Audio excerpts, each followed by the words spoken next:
저는 올해 69살의 한지원입니다. 경북 영주에서 인삼을 재배하고 있습니다. 오늘은 제 이야기를 들려드리려 합니다. 1980년대 초반 32살의 저는 서울의 큰 대학병원 흉부외과 과장이었습니다. 미국 연수를 마치고 돌아와 최신 수술 기법을 도입했고 의료계에서는 황금손이라 불렸습니다. 하루에도 몇 건씩 이어지는 수술 스케줄 속에서 바쁘게 살았지만 환자들의 회복을 지켜보는 일이 저에겐 큰 기쁨이었습니다. 그러던 어느 날 응급실로 한 노인이 실려왔습니다. 영주에서 인삼을 캐다가 심장마비가 왔다고 했습니다. 다행히 수술은 성공적이었는데 그분이 회복실에서 저에게 인삼 한 뿌리를 건네주셨습니다. 이 인삼이 내 목숨을 살렸으니 이제는 당신 목숨을 살릴 차례라고 하시며, 그런데 그날 밤 갑자기 제 오른손이 떨리기 시작했습니다. 검진 결과는 충격적이었습니다. 초기 파킨슨병 진단을 받은 것입니다. 더 이상 수술은 불가능했습니다.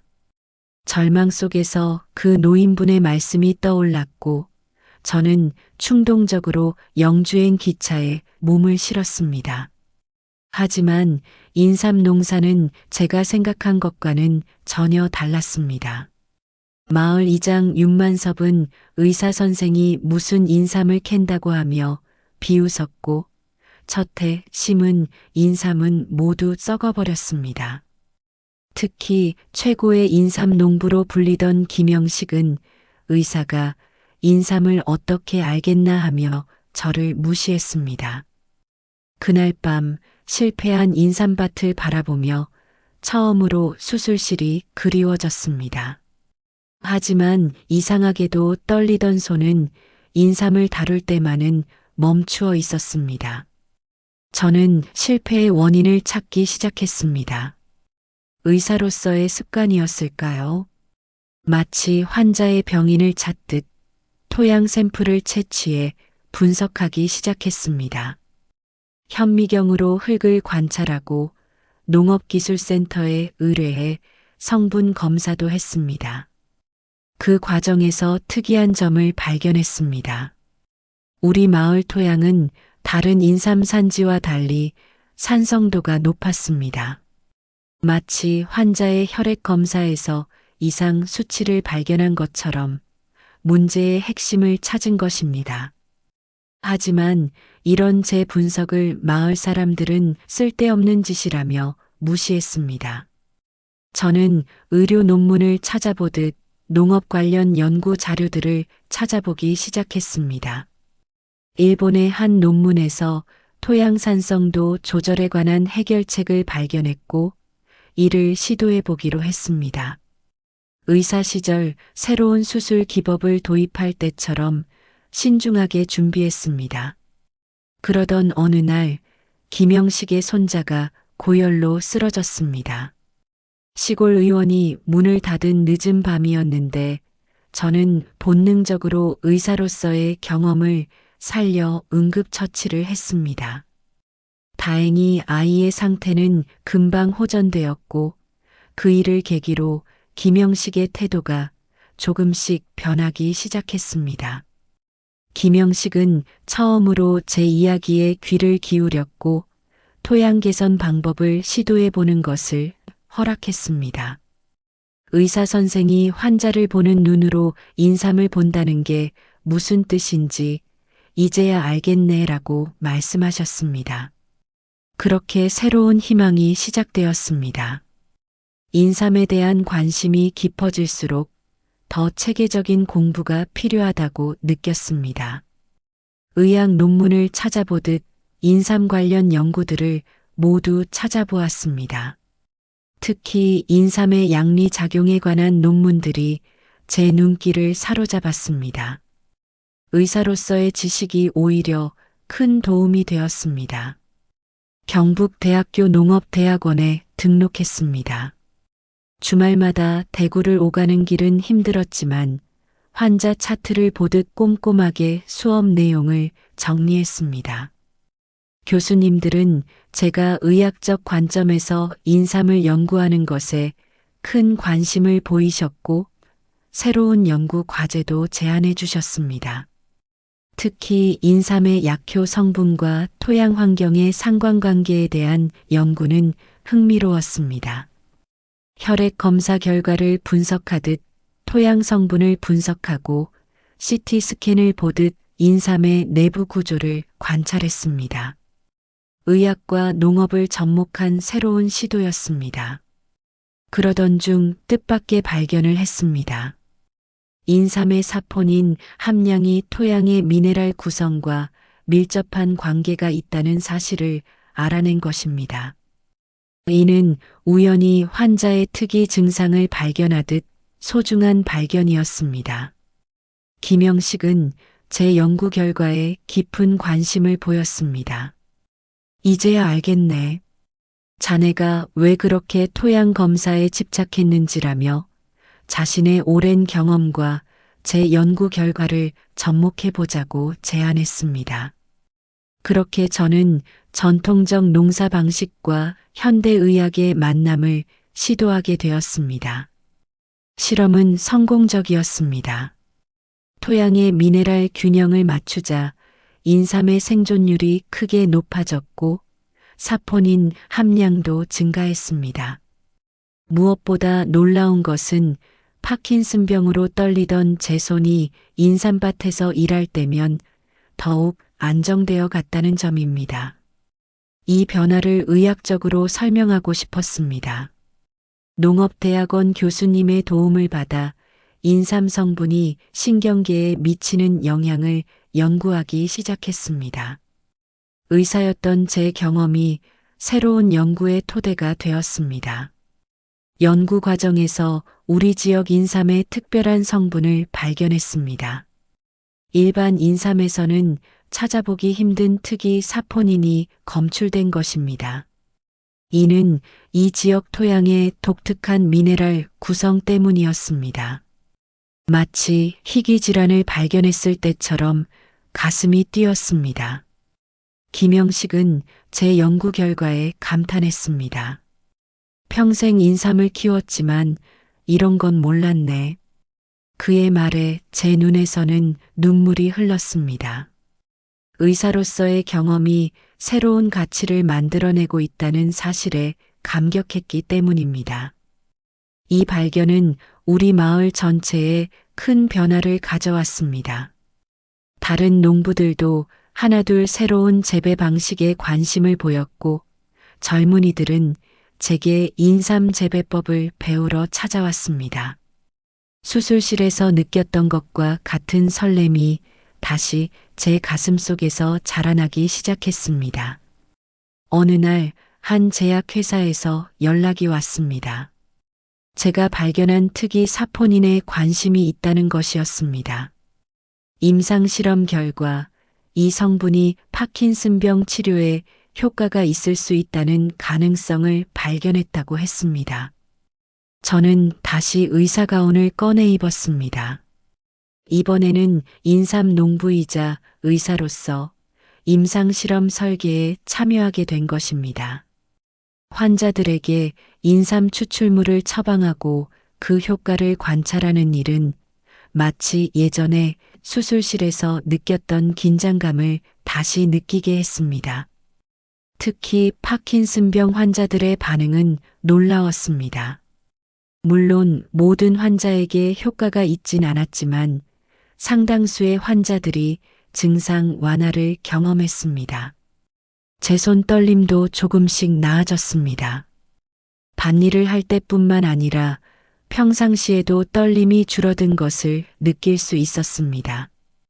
연구 결과가 의학 저널에 실렸을 때 김영식이 제일 먼저 축하해 주었습니다. 의사 선생이 인삼을 시작한 건 하늘의 뜻이었나 보네. 그의 말에 깊이 공감했습니다. 수술을 포기하고 인삼을 선택한 것이 결국은 또 다른 방식으로 환자들을 돕는 길이 되었기 때문입니다. 마을에는 점점 더 많은 의료진들이 찾아오기 시작했습니다. 한방병원 원장님들, 제약회사 연구원들, 그리고 의과대학 교수님들까지. 그들은 저의 인삼재배법과 연구 결과에 큰 관심을 보였고 새로운 협력 방안을 제안했습니다. 이제 제 인삼밭은 치유의 현장이 되어가고 있었습니다. 인삼연구소가 마을에 들어섰습니다. 제약회사의 지원으로 세워진 이곳에서 저는 의사이자 농부로서 새로운 도전을 시작했습니다. 특히 파킨슨병 환자들을 위한 치유농장 프로그램을 시작했는데 이는 제 경험에서 나온 아이디어였습니다. 환자들은 일주일에 2번씩 농장에 와서 간단한 농사일을 돕습니다. 떨리는 손으로 인삼을 만지고 흙을 만지면서 조금씩 안정을 찾아갑니다. 저는 그들의 모습에서 제 자신을 봅니다. 수술칼을 잡을 수 없게 되었을 때의 좌절감, 그리고 인삼밭에서 새로운 희망을 발견했던 순간들을 함께 나눕니다. 특히 젊은 환자들과의 만남이 가슴 아팠습니다. 저처럼 의사였다가 병으로 일을 그만둔 분도 계셨고 무용수였던 분도 계셨습니다. 그들에게 저는 단순한 의사가 아닌 같은 아픔을 겪은 동반자였습니다. 치유농장에서는 의학적 치료뿐만 아니라 마음의 치료도 이루어졌습니다. 환자들은 서로의 이야기를 나누며 위로를 받았고 농사일을 통해 자신감을 회복했습니다. 김영식은 이런 모습을 보며 인삼이 사람의 몸만 치유하는 게 아니라 마음도 치유하는 구먼이라고 말씀하셨습니다. 때로는 실패도 있었습니다. 모든 환자에게 효과가 있는 것은 아니었고 날씨가 나쁠 때는 프로그램을 진행할 수 없었습니다. 하지만 한 명의 환자라도 웃음을 되찾는 모습을 보면 그것으로 충분했습니다. 이것이 제가 찾은 새로운 방식의 의술이었습니다. 우리 치유농장의 소문이 퍼지면서 뜻밖의 변화가 찾아왔습니다.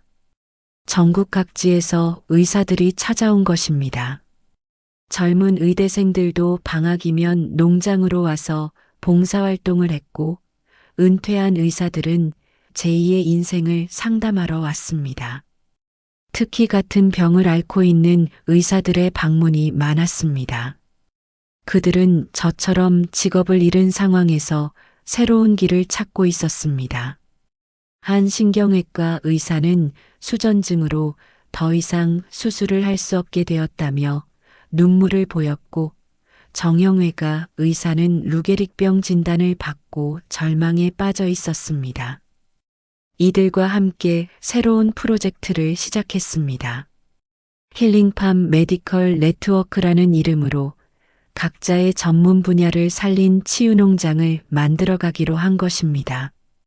정형외과 의사는 관절염 환자를 위한 약초를, 신경과 의사는 치매 환자를 위한 허브를 재배하기 시작했습니다. 김영식은 이런 변화를 흐뭇하게 바라보았습니다. 자네가 심은 인삼이 이렇게 많은 씨앗을 퍼뜨릴 줄이야. 그의 말처럼 우리의 시도는 전국으로 퍼져나가고 있었습니다. 의사와 농부가 만나 만들어내는 새로운 치유의 형태가 시작된 것입니다. 환자를 대하는 마음가짐도 달라졌습니다. 병원에서는 의사와 환자라는 관계였지만 농장에서는 함께 땀 흘리며 치유를 찾아가는 동반자가 되었습니다. 이것이야말로 제가 의대생 시절 꿈꾸었던 진정한 의술의 모습이 아니었나 싶습니다. 학계에서도 우리의 시도에 관심을 보이기 시작했습니다. 농업대학과 의과대학이 공동으로 농의학융합연구소를 설립하자고 제안했고 저는 개건교수로 초빙되었습니다. 강단에 서면서 제 경험이 다음 세대에게 전해질 수 있다는 생각에 가슴이 벅찼습니다. 연구 성과도 하나둘 나왔습니다. 우리가 발견한 특이 사포닌의 효과가 국제학술지에 게재되었고 치유농장 프로그램의 효과에 대한 임상연구 결과도 인정을 받았습니다. 특히 농사활동이 신경계 질환 환자들의 재활에 미치는 긍정적 영향이 입증되면서 의료계의 패러다임이 조금씩 변하기 시작했습니다. 젊은 의대생들이 실습을 오면 저는 항상 강조합니다. 의술은 병원 안에만 있는 것이 아니다라고. 그들은 처음에는 의아해하지만 농장에서 환자들과 함께 시간을 보내며 점차 이해하기 시작합니다. 의과대학 커리큘럼에도 치유농업 과목이 신설되었습니다. 김영식은 이제 연구소의 자문위원이 되었습니다. 그의 오랜 경험과 직관은 현대의학과 만나 새로운 가치를 만들어냈습니다. 인삼을 평생 키웠지만 이렇게 쓰일 줄은 몰랐네라며 흐뭇해하시는 그의 모습에서 전통과 현대의 조화를 봅니다. 어느 날 한 의대생이 물었습니다. 교수님, 정말 후회 안 하세요? 수술을 못하게 된 것을. 저는 미소를 지으며 대답했습니다. 내가 찾은 건 새로운 수술 방법이야. 메스 대신 땅을 도구로, 약 대신 인삼을 약으로 쓰는 우리의 치유농장 모델이 세계적인 주목을 받기 시작했습니다. WHO에서 대체의학 분야의 혁신 사례로 우리 농장을 소개했고 여러 나라에서 벤치마킹을 위해 방문했습니다. 특히 파킨슨병 치료에 대한 새로운 접근법이라며 의학 저널에서 특집 기사로 다뤄지기도 했습니다. 일본의 한 대학병원은 우리 치유농장 모델을 그대로 도입하겠다고 제안했습니다. 독일에서는 재활병원과 협력 프로그램을 시작했고 미국의 메이오 클리닉에서는 공동 연구를 제안했습니다. 제가 수술실을 떠나야 했을 때는 상상도 못했던 일들이 벌어지고 있었습니다. 김영식은 이제 외국 손님들을 맞이하는 일에 익숙해졌습니다. 영어를 한마디도 모르시지만 인삼을 설명할 때만큼은 몸짓과 표정으로 완벽하게 의사소통을 해내십니다. 자네 덕분에 우리 인삼이 세계로 나가는구먼 하며 환하게 웃으시는 모습이 자랑스럽습니다. 특히 의미 있었던 것은 개발도상국 의사들의 방문이었습니다. 그들의 나라에서는 고가의 의료 장비를 구비하기 어렵지만 우리의 치유농장 모델은 적은 비용으로도 시작할 수 있다는 점에서 큰 관심을 보였습니다. 의료 불평등 해소에도 기여할 수 있다는 가능성이 보였습니다. 연구소에는 이제 세계 각국의 의료진과 연구진이 모여듭니다. 이들과 함께 새로운 치유 작물을 발견하고 더 나은 치료 프로그램을 개발해 나가고 있습니다. 제가 겪었던 아픔이 이제는 세계인의 치유로 이어지고 있었습니다. 오늘도 아침 일찍 인삼밭으로 나왔습니다. 예전처럼 손이 크게 떨리지는 않지만 여전히 미세한 떨림은 남아 있습니다. 하지만 이제는 이 떨림이 저를 두렵게 하지 않습니다. 오히려 이 떨림이 있었기에 더 큰 세상을 만날 수 있었다고 생각합니다. 농장에는 이제 새로운 얼굴들이 많아졌습니다. 젊은 의사들이 인턴처럼 와서 배우고 있고 전 세계에서 온 환자들이 치유의 시간을 보내고 있습니다. 김영식은 이제 은퇴하셨지만 매일 아침 농장에 나와 전 세계 각지에서 온 사람들과 이야기를 나누십니다. 농장 한켠에는 의과대학 연구동이 들어섰고 다른 한켠에는 환자들을 위한 휴게 공간이 마련되었습니다. 수술실의 긴장감 대신 따뜻한 햇살과 부드러운 흙내음이 가득한 이곳에서 새로운 형태의 치유가 이루어지고 있습니다. 며칠 전에는 제가 처음 파킨슨병 진단을 받았을 때의 주치의가 찾아왔습니다. 당신이 수술을 그만두게 된 것이 오히려 의학 발전에 큰 기여를 했네요 라는 말씀을 해주셨습니다. 그 말을 들으며 눈시울이 붉어졌습니다. 이제 저는 압니다. 인생의 위기가 새로운 기회가 될 수 있다는 것을, 수술실을 떠나야 했던 그 순간이 오히려 더 많은 사람을 치유할 수 있는 길을 열어주었다는 것을, 떨리는 손으로 인삼을 심으며 시작된 새로운 도전이 이제는 세계적인 치유의 모델이 되었습니다. 오늘도 저는 인삼밭을 거닐며 생각합니다. 의술의 본질은 어쩌면 병을 고치는 것이 아니라 함께 아파하고 함께 치유되는 과정에 있는 것은 아닐까 하고, 그리고 이제 저는 진정한 의술의 의미를 찾은 것 같아 행복합니다. 안녕하세요, 청취자 여러분. 저는 올해 68살인 이상우입니다. 강원도 평창의 한적한 마을에서 농사를 짓고 있습니다. 오늘은 제 젊은 시절의 이야기를 들려드리고 싶습니다. 1980년대 초반, 저는 서울 하얏트 호텔 주방에서 일하는 실력 있는 요리사였습니다. 프랑스 요리학교에서 연수를 받고 돌아온 저는 미쉐린 스타 레스토랑의 주방장이 되겠다는 꿈을 품고 있었죠. 그러던 중 호텔에 봄나무를 납품하러 온 아내를 만나 사랑에 빠졌고 모든 것을 뒤로 한 채 평창으로 내려왔습니다. 하지만 시골 생활은 제가 상상했던 것과는 달랐습니다. 첫 모내기 때부터 마을 사람들의 비웃음이 시작됐습니다. 서울에서 온 주방장 양반이 농사를 어떻게 짓겠나 하는 말이 귓가에 맴돌았습니다. 장화를 신고 논에 들어서는 순간부터 시작된 고난의 연속이었습니다. 발을 디디기만 해도 미끄러지는 지늘길에서 수십 번을 넘어졌고 허리를 굽혀 모를 씹는 동작도 제대로 하지 못했습니다. 특히 마을 이장이었던 장석구는 공공연히 저를 무시했습니다.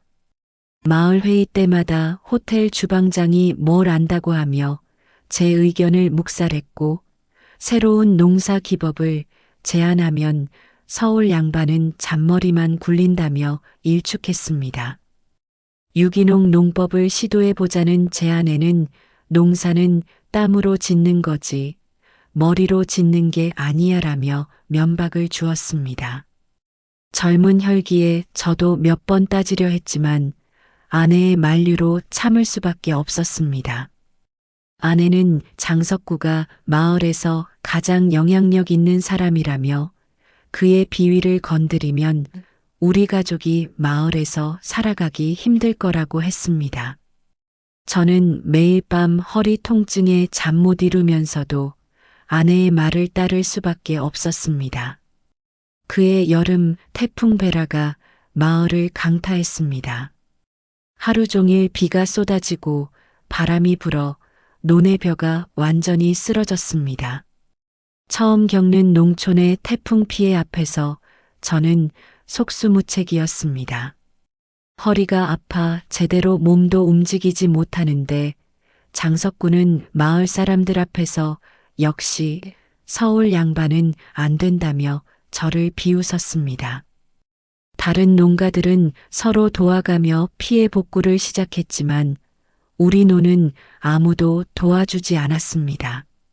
장석구의 눈치를 보는 마을 사람들은 하나둘 저희 집을 피해갔고 결국 아내와 저 둘이서 며칠을 고생하며 벼를 일으켜 세워야 했습니다.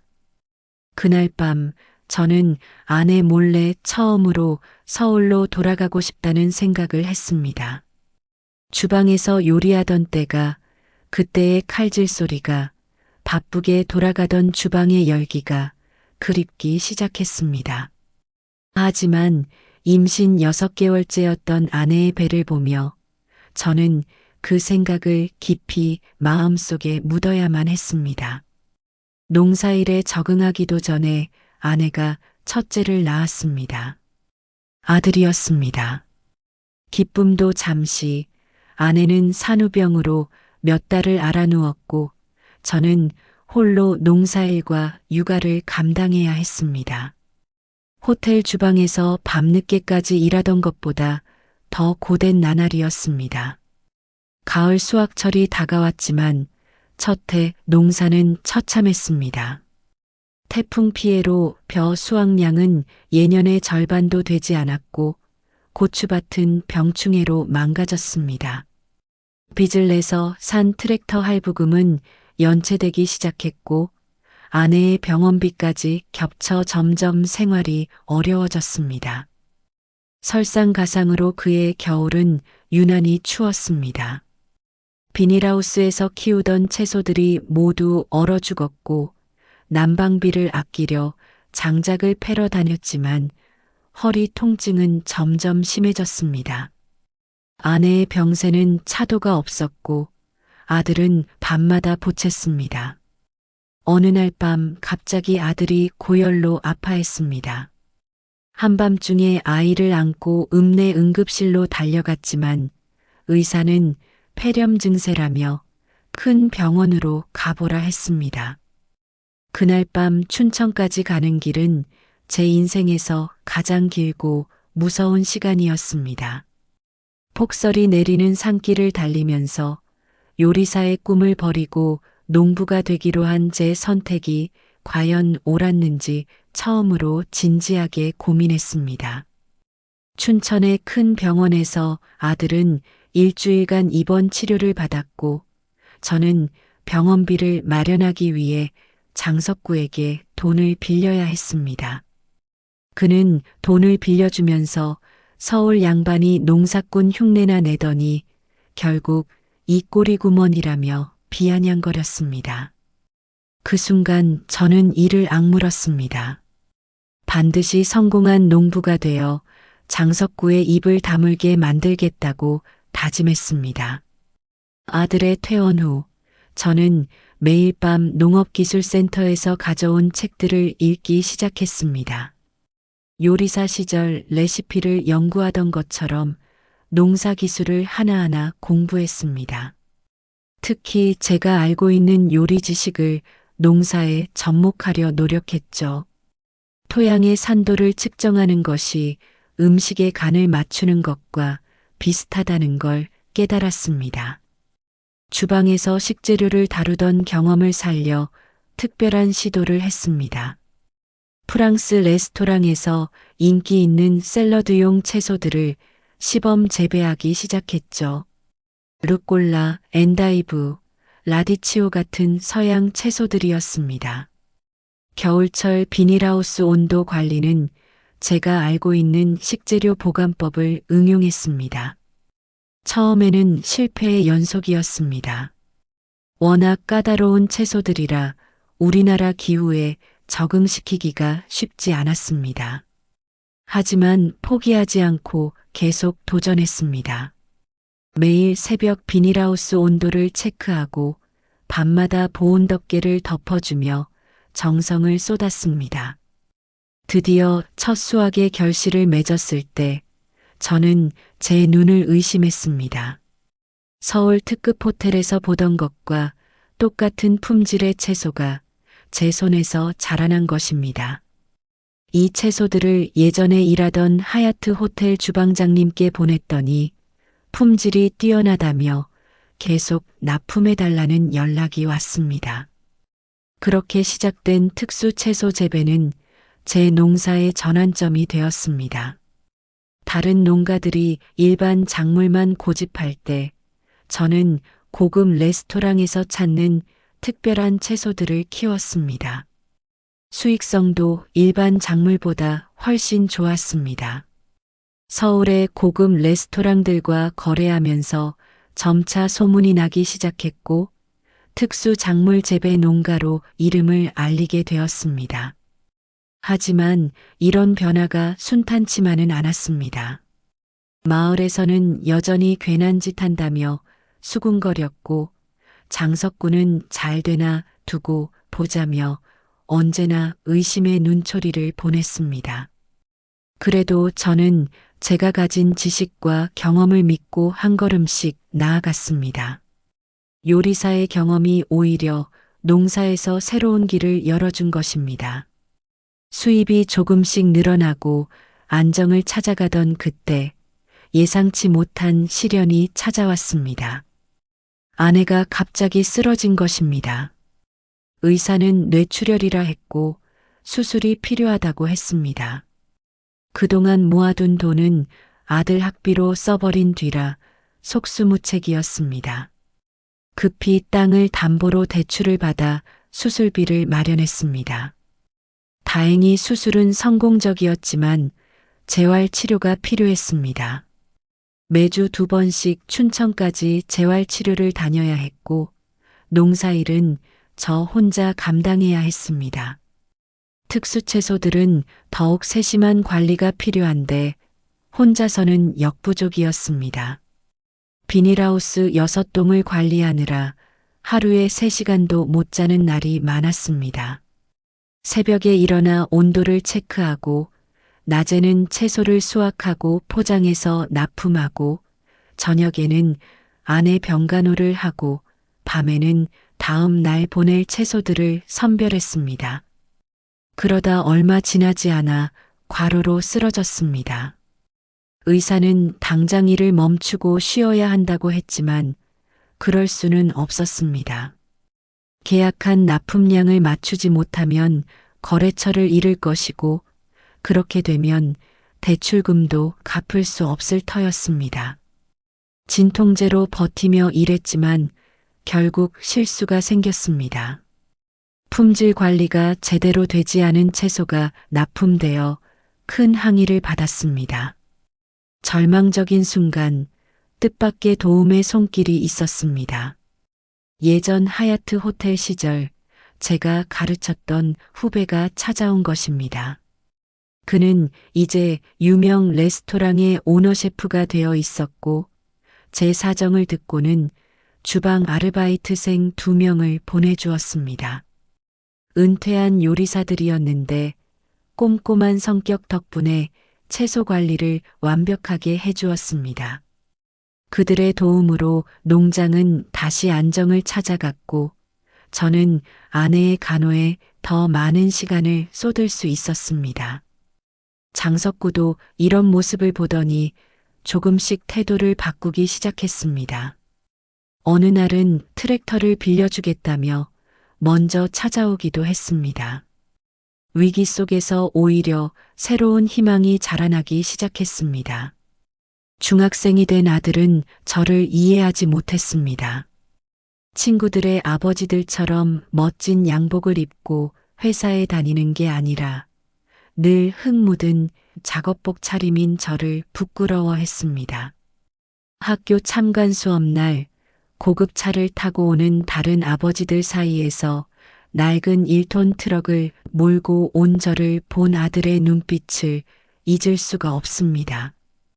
특히 진로 상담 날이 가장 큰 시련이었습니다. 담임 선생님이 제가 예전에 호텔 주방장이었다는 걸 아시고는 아들에게 조리과 진학을 권유하셨습니다. 하지만 아들은 농사꾼이나 요리사는 절대 하기 싫다며 반발했습니다. 집에 와서는 왜 아빤 이런 시골에서 이렇게 사냐며 대들었습니다. 더 큰 문제는 아들의 성적이었습니다. 공부는 뒷전이고 불량한 친구들과 어울리기 시작했습니다. 담임 선생님의 전화가 심심치 않게 왔고 결국 아들이 다른 학생과 싸워서 징계를 받았다는 연락을 받았습니다. 그날 밤 아들과 큰 싸움이 났습니다. 난 아빠처럼 이렇게 시골에서 살기 싫어요. 서울로 전학 가고 싶어요. 아들의 이 한마디가 저를 무너뜨렸습니다. 제가 그토록 자부심을 가지고 일궈온 농장이 아들에게는 부끄러움의 대상일 뿐이었습니다. 아내는 아들의 편을 들었습니다. 큰 도시로 나가서 공부할 기회를 주자고 했습니다. 하지만 저는 완강히 거부했습니다. 그동안의 노력으로 겨우 안정을 찾아가는 시점에서 아들 때문에 다시 흔들리고 싶지 않았습니다. 결국 아들은 방에서 사흘을 굶으며 저와 대화를 거부했고 저 역시 고집을 꺾지 않았습니다. 그러던 어느 날 아들이 농장 비닐하우스에서 담배를 피우다 작은 화재가 났습니다. 다행히 큰 피해는 없었지만 그날 저는 처음으로 아들에게 손찌검을 했습니다. 요리사 시절부터 단 한 번도 폭력을 쓴 적 없던 제가 아들의 뺨을 때린 것입니다. 그날 밤 아들은 집을 나갔고 이틀 동안 연락이 닿지 않았습니다. 사흘 만에 아들이 돌아왔습니다. 경찰서에서 걸려온 전화를 받고 달려가 보니 서울역에서 배회하다 보호조치 되었다고 했습니다. 아들을 데리러 가는 길은 무겁기만 했습니다. 경찰서에서 만난 아들은 야윈 얼굴로 고개를 숙이고 있었습니다. 돌아오는 차 안에서 아들이 이야기를 시작했습니다. 서울에 가서 친척 집을 찾아갔다가 거절당했고 PC방에서 이틀을 보냈다고 했습니다. 그러다 우연히 서울의 한 고급 레스토랑 앞을 지나쳤는데 그곳 셰프가 저와 함께 일했던 분이었습니다. 그 셰프는 아들에게 저의 이야기를 들려주었답니다. 최연소 수석 주방장이었던 아버지가 어떤 실력자였는지, 얼마나 많은 후배들의 롤모델이었는지를, 그리고 지금은 최고급 레스토랑에서 찾는 특수 채소를 재배하는 성공한 농부라고 말해주었답니다. 아들은 울먹이며 말했습니다. 아빠가 대단한 분이었다는 걸 이제야 알았어요. 제가 아빠 직업을 부끄러워한 게 미안해요. 그 말을 듣는 순간 저도 눈물이 났습니다. 지금까지 아들에게 제 이야기를 제대로 들려주지 않았다는 것을 깨달았기 때문입니다. 집으로 돌아와 처음으로 아들과 마주 앉아 긴 대화를 나눴습니다. 요리사 시절의 이야기부터 농부가 되기로 결심한 이유, 그동안의 힘들었던 시간들과 극복해온 과정들을 모두 들려주었습니다. 아들은 처음으로 진지하게 제 이야기에 귀를 기울였습니다. 다음 날부터 아들이 조금씩 변하기 시작했습니다. 학교가 끝나면 농장에 들러 저를 돕겠다고 했고 주말이면 채소 포장하는 일을 거들었습니다. 처음에는 서툴렀지만 점차 요령을 터득해 갔습니다. 특히 채소를 포장하는 솜씨는 저보다 더 꼼꼼했습니다. 무엇보다 기뻤던 것은 아들이 농사일에 관심을 보이기 시작했다는 것입니다. 특수 채소 재배법을 물어보기도 하고 새로운 아이디어를 제안하기도 했습니다. 어느 날은 학교 과학 시간에 배운 수경 재배 방식을 농장에 적용해 보자고 제안했습니다. 아들의 눈빛이 달라졌습니다. 그 속에서 저는 젊은 시절 제가 가졌던 열정을 발견할 수 있었습니다. 농장이 안정을 찾아가던 그때 뜻밖의 제안을 받았습니다. 서울의 유명 호텔 체인에서 연락이 온 것입니다. 그들은 전국 호텔에 납품할 특수 채소 전문 농장을 찾고 있었고 우리 농장의 채소 품질에 주목했다고 했습니다. 계약 조건은 매력적이었습니다. 현재 생산량의 3배를 납품해야 했지만 최소 수매 가격을 보장해 주겠다는 내용이었습니다. 하지만 고민이 됐습니다. 생산량을 늘리려면 농장을 확장해야 했고 그러려면 거액의 투자가 필요했습니다. 은행 대출도 받아야 했고 새로운 인력도 필요했습니다. 아내와 아들은 적극적으로 도전해보자고 했습니다. 특히 아들은 자신이 학교를 마치면 농업대학에 진학해서 본격적으로 농장 경영을 배우겠다고 했습니다. 아내도 건강이 많이 호전되어 농장 관리를 도와줄 수 있다고 했습니다. 하지만 마을에서는 반대의 목소리가 컸습니다. 장석구는 무리하게 확장했다가 망하면 마을 이미지만 나빠진다며 색안경을 끼고 바라봤습니다.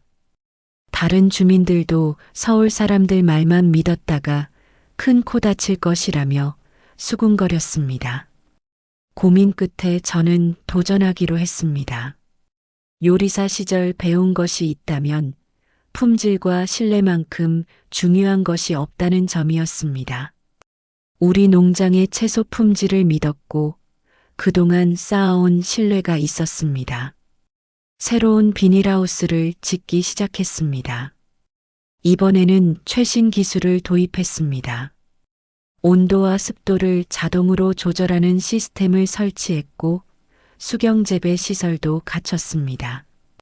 아들이 제안한 아이디어들을 적극적으로 반영했습니다. 일손이 부족할 것을 걱정했는데 뜻밖의 도움이 있었습니다. 은퇴한 요리사들이 하나둘 농장을 찾아왔고 그들의 꼼꼼함과 전문성은 농장 운영에 큰 도움이 되었습니다. 채소를 가장 잘 아는 사람들이 직접 재배하는 농장이 된 것입니다. 힘든 시간도 많았지만 우리 가족은 하나가 되어 이겨냈습니다. 아들은 학교 공부와 농장 일을 병행하면서도 늘 즐거워 보였고 아내는 건강이 허락하는 범위에서 최선을 다해 도왔습니다. 새로운 도전은 우리 가족에게 또 다른 희망이 되었습니다. 드디어 첫 수확과 납품이 시작되었습니다. 바이어들의 반응은 기대 이상이었습니다. 특히 수경재배로 키운 어린잎 채소들의 품질이 뛰어나다는 평가를 받았습니다. 아들이 제안한 수경재배 시스템이 큰 성과를 낸 것입니다. 호텔 납품을 시작한 지 6개월 만에 우리 농장은 전국적으로 유명해졌습니다. 일본의 유명 레스토랑에서도 연락이 왔고 농림부에서는 우수 농가로 선정되어 표창을 받았습니다.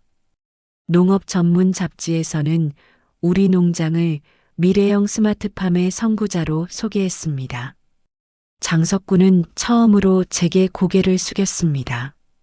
내가 잘못 봤네. 자네가 농사를 이렇게 발전시킬 줄은 몰랐어. 그의 말에 저는 이제 우리 마을 전체를 특수작물 단지로 만들어 보자고 제안했습니다. 요리사 출신 농부의 경험을 살려 마을 전체의 발전 계획을 세운 것입니다. 아들은 고등학교를 우수한 성적으로 졸업하고 서울대 농업생명과학대학에 합격했습니다. 입학 전 아들이 한 말이 아직도 가슴에 남아 있습니다. 아빠, 이제 제가 우리나라 농업을 발전시키는데 기여하고 싶어요. 아빠가 해내신 것처럼요. 우리 농장을 견학하러 오는 사람들이 늘어났습니다. 젊은 농부들이 찾아와 조언을 구했고 은퇴를 앞둔 직장인들이 귀농 상담을 요청했습니다. 저는 그들에게 제가 겪은 실패와 성공의 경험을 모두 들려주었습니다. 특히 요리사 출신으로서의 경험이 농사에 어떻게 도움이 되었는지를 자세히 설명해 주었습니다. 어느 날 예전에 일하던 하얏트 호텔 총주방장님이 농장을 방문하셨습니다. 자네가 이렇게 멋진 농부가 될 줄 알았네. 이제는 내가 자네한테 배워야겠어. 그 말씀을 듣는 순간 제 눈에서는 뜨거운 것이 흘러내렸습니다. 그동안의 시련과 노력이 모두 같이 있었다는 것을 다시 한번 깨달았기 때문입니다. 우리 농장의 성공 소식이 전국으로 퍼지면서 변화가 시작됐습니다. 전국 각지에서 귀농을 준비하는 전문직 종사자들이 찾아왔습니다. 의사, 교사, 회사원들이 자신의 전문성을 농업에 접목하고 싶다며 조언을 구했습니다. 저는 그들에게 제가 요리사로서의 경험을 농사에 활용한 것처럼 각자의 전문성이 새로운 농업의 길을 열 수 있다고 격려했습니다. 특히 은퇴한 요리사들의 방문이 이어졌습니다. 그들은 식재료에 대한 깊은 이해를 바탕으로 새로운 작물을 제안했고, 저는 기꺼이 시도해 보았습니다. 덕분에 우리 농장은 더욱 다양한 특수 작물을 재배하게 되었고, 이는 곧 새로운 시장 개척으로 이어졌습니다. 아내의 건강도 완전히 회복되어 이제는 농장 견학 프로그램을 직접 진행하고 있습니다. 아내만의 섬세함으로 방문객들을 맞이하고 농사일의 어려움과 극복 과정을 진솔하게 들려주어 많은 이들에게 감동을 주고 있습니다. 서울대에 입학한 아들은 방학 때마다 농장에서 새로운 시도를 합니다.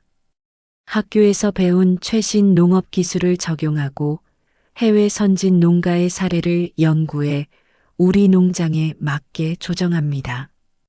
특히 친환경 농법과 에너지 절감 기술 도입에 큰 관심을 보입니다. 장석구는 이제 마을 이장 자리에서 물러나 저를 추천했습니다. 새로운 시대에는 새로운 리더가 필요하다며 마을 발전을 위해 제가 적임자라고 했습니다. 처음에는 고사했지만 결국 마을 주민들의 만장일치 추천으로 이장직을 맡게 되었습니다. 지금의 저는 단순한 농부가 아닌 새로운 농업의 가능성을 보여주는 선구자가 되었습니다. 전통과 혁신을 조화시키고 각자의 전문성을 농업에 접목하는 새로운 길을 제시하고 있습니다. 이제는 제가 받았던 도움을 다른 이들에게 돌려주며 더 나은 농촌의 미래를 만들어가고 있습니다. 오늘 아침도 여전히 해가 뜨기 전에 일어났습니다. 20년 전 처음 농부가 되었을 때처럼 새벽 공기는 차갑지만 이제는 이 차가움이 편안하게 느껴집니다. 비닐하우스에 들어서자 어제 심은 새싹 채소들이 반겨주었습니다. 최근에는 농업대학원을 졸업한 아들이 프랑스 유기농 농가 연수를 마치고 돌아와 본격적으로 농장 경영에 참여하고 있습니다. 아들은 유럽에서 배운 최신 농법을 전파하겠다며 청년 농부 양성 프로그램을 시작했습니다. 매주 주말이면 전국에서 모여든 청년들로 교육장이 가득 찹니다. 아내는 농장 한켠에 작은 레스토랑을 열었습니다. 우리가 직접 재배한 채소로 건강한 음식을 만들어 방문객들에게 선보이고 있죠. 제가 요리사 시절 배운 레시피를 아내만의 방식으로 재해석해 손님들의 호평을 받고 있습니다. 지난주에는 특별한 손님이 찾아왔습니다. 40년 전 프랑스 요리학교에서 저를 가르치셨던 은사님이었습니다. 은사님은 우리 농장의 채소를 맛보시고는 자네는 결국 최고의 요리사가 되었어. 최고의 식재료를 만드는 요리사가 말일세. 라고 말씀하셨습니다. 이제 저는 깨달았습니다. 인생은 예상치 못한 방향으로 흘러가기도 하지만 그 속에서 새로운 길을 발견할 수 있다는 것을. 젊은 시절 꿈꾸던 미쉐린 스타 레스토랑의 주방장은 되지 못했지만 그보다 더 값진 것을 얻었습니다. 가족의 사랑, 이웃의 신뢰, 그리고 자부심과 보람이 그것입니다. 요즘도 가끔 옛 호텔 주방의 바쁜 순간들이 그립기도 합니다. 하지만 이제는 압니다. 진정한 성공이란 화려한 타이틀이나 명성이 아닌 자신의 자리에서 최선을 다하며 다른 이들에게 희망이 되어주는 것임을. 그리고 저는 지금 이 순간 진정으로 행복합니다.